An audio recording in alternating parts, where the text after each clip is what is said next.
అయ్యగారు వచ్చేసా. గోడ కుర్చీవై స్టార్ట్ చేద్దామా సార్?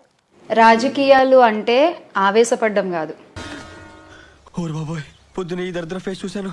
ఏం జరుగుద్దో ఏమిటో. ఎవరో ఒక సో కాల్డ్ యాంకర్ ఎవరో నాకు నేనైతే చూడలేదు ఎవరికి హెల్ప్ చేయడం. ఆయన చూడాలని ఉందే. ఎప్పుడు నేను సాయం చేసింది నేనైతే ఎక్కడ చూడలేదు. నువ్వెంత నీ బతుకెంత పెట్టుకున్నావంటే నీ బతుకి అస్తమయమే కానీ ఉదయం ఉండదు. నేనైతే చూడలేదు ఎవరికి హెల్ప్ చేయడం. ఆయన నువ్వు చూడకపోతే అని కన్ఫర్మ్ నేను వస్తాను బాబు. ఈ టైప్ లో తగిలేడేంటి? ఏదో ఒకటి చేసి పంపించకపోతే తర్వాత అడుక్కు తినాలి. నీ ప్రాబ్లం అది. ప్లీజ్ సార్, కాంప్రమైజ్కి రండి సార్. ఆ తర్వాత ఇరాన్ గేఫ్కి రండి. శ్యామల గారి గతంలో పవన్ కళ్యాణ్కి నేను వీరాభిమానిని అని అన్నట్టు గుర్తు నాకు. అన్నా యాక్చువల్లీ పవన్ కళ్యాణ్ కి నేను పెద్ద ఫ్యాన్ కాదండి. ఎన్నరగా నాది అదే ఫీలింగ్. కాకపోతే మీరు బయటపడ్డారు, నేను పడలేకపోయాను. ఆయన చేసిన ఎన్నో మంచి పనులు, ఆయన అన్నిటి గురించి తెలుసుకుని నేను ఆయన ఫ్యాన్ అయ్యాను. అన్యాయం, అక్రమం, ఈ అడి మనుషులతో కలిసి మీరు నా కొంప ముంచాలని చూస్తున్నారు. ఎంతగా అభిమానిస్తానంటే ఇప్పుడు నేను పవన్ కళ్యాణ్ దట్ ఆయన క్యారెక్టర్ కి నేను పెద్ద ఫ్యాన్. ఆయన గురువు గారు అంటే నాకు హరి హరి గుండెల మీద తన్నేవరా. వృత్తి వేరు, ప్రవృత్తి వేరు. శ్రావణి గారు వచ్చిందండి వయ్యారి. రాజకీయాలు అంటే ఏముంది, డోర్లు గుద్దుకోవటం. సాయం చేయడం అనేది నేను నమ్ముతా. అంటే నువ్వు నా మనసు దొంగిలించావు బాబు. ఇదిగో ఈ 10 రూపాయలు ఉంచుకో. ఎప్పుడు నేను సాయం చేసింది నేనైతే ఎక్కడ చూడలేదు. మాయలు పక్కి మర్యాదగా బయటికి పోతావా లేక మక్కలేదని బొక్కలు చూపించమంటావా?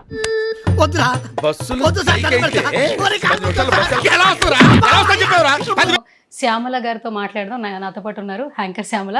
ఆమె మహాపతివ్రత, సీత పతివ్రత సార్. హాయ్ హాయ్ అక్క, ఎలా ఉన్నావు? చాలా బానే ఉన్నానండి. ఇంకా బీపీ షుగర్ ఏం రాలేదు. సో ఎట్లా ఉన్నారు? గుడ్, బాగున్నారా? Very good. లక్షణంగా ఉంది. వస్తానండి. మంచిదండి. ప్రశాంతంగా ఇంట్లో హాయిగా తిన్నామా, పడుకున్నామా, తెల్లారిందా. ఇండస్ట్రీలో ఏంటంటే యాంకర్ శ్యామల అంటే ఇంట్రడక్షన్ అవసరం లేదు. చేశారు. ఒక పార్టీకి సంబంధించి ప్రచారం మొదలు పెట్టారు. ఎందుకు సార్ పాతగాయని మళ్ళీ రేపుతారు? ఒకసారి చూద్దామా? వద్దులేండి ప్లీజ్, ఒకసారి చూద్దాం. వద్దు నా కోసం. I'm humble request. అప్పటి నుంచి ఒక రకంగా వెళ్తుంది లైఫ్ అన్నదాన్ని మీరు యాక్సెప్ట్ చేస్తారు. మీకు ఆ డౌట్ ఎందుకు వచ్చింది సార్? బుర్రన్నోడు కాడికైనా వస్తాయి. డెఫినెట్ గా అంతకు ముందులాగా అయితే లేదు. యా,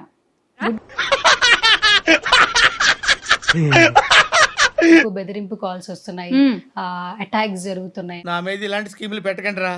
అసలే సుఖ సంసారం లేనోండి, సుఖంగా బతకనివ్వండి రా. ఇప్పుడు మీతో మాట్లాడుతున్నప్పుడు కూడా these are the calls or meeting. You can ఎందుకురా నన్ను ఇట్లా కాల్చుకుతుంటున్నారు?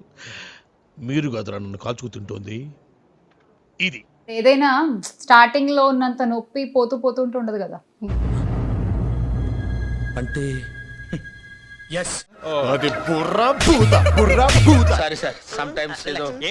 ఇన్స్టాగ్రామ్ లో రెడ్డి అని మీరు శ్యామల ఇంతకు ముందు రెడ్డి అని పెట్టుకోలేదు, ఇప్పుడు రెడ్డి అని పెట్టుకుంది అని చెప్పి. కులాల పిచ్చి మీలాగా నాకు లేదు. ఉందిలేండి, విన్నాను.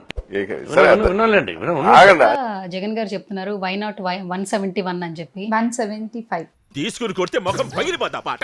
పిఠాపురం నుంచి కూడా వంగా గీత గారు గెలుస్తారని చెప్పి మీరు ఆల్మోస్ట్ ముందే మీ భావాన్ని వ్యక్తపరిచారు. పిఠాపురంలో వంగా గీత గారి గెలుపు ఆల్రెడీ ఖాయం అయిపోయింది. నువ్వు అన్నాక పడకుండా ఎలా ఉంటాడు గోవిందా? మన టంగేం టంగు, ఐరన్ టంగు. ఇంకొంచెం ప్రయత్నం ఏమిటంటే ఒక భారీ మెజారిటీ కోసం. వెనకడు కోడు తుపాకి లేకపోయినా లపాకి కావాలన్నా అంట. తర్వాత అయితే నేను ఐ డెంట్ గో అమ్మ, పిఠాపురం అయితే వెళ్ళలేదు నేను.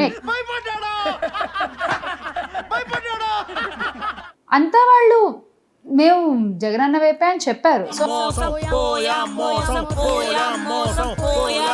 కానీ మరి రిజల్ట్ చూస్తే ఇలా ఉంది.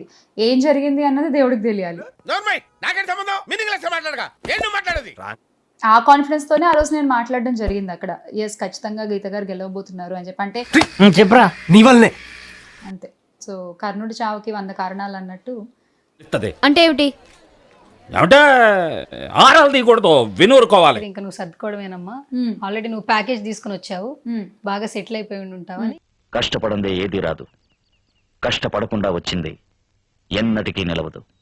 ఒక ఓపెన్ ఛాలెంజ్, నేను డబ్బులు తీసుకుని ప్రచారం చేశాను అనేది ఎక్కడన్నా ప్రూవ్ చేయగలిగితే కాస్త ఓవరాక్షన్ తగ్గించు. చెప్తాం ఇంతమందిని రా ఎవరైనా ఐఎమ్ రెడీ ఫర్ ఇట్.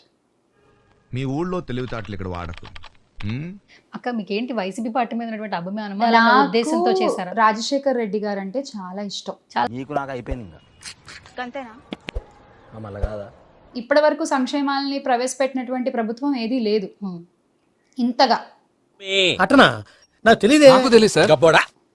నేను తప్పైతే క్షమించండి, నాకు తెలిసిన దాంట్లో చెప్తున్నాను నేను.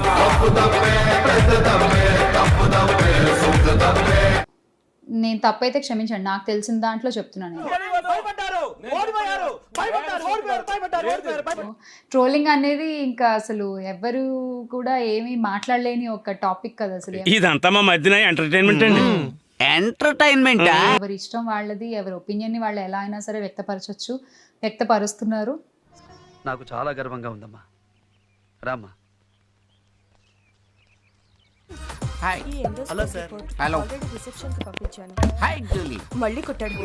తీసుకొని పని చేద్దాం అనుకుంటే యాక్చువల్లీ లోపలికి వెళ్ళి పంచాయతీ నిధులను చూస్తా ఉంటే డబ్బులు లేవు పంచాయతీ శాఖలు.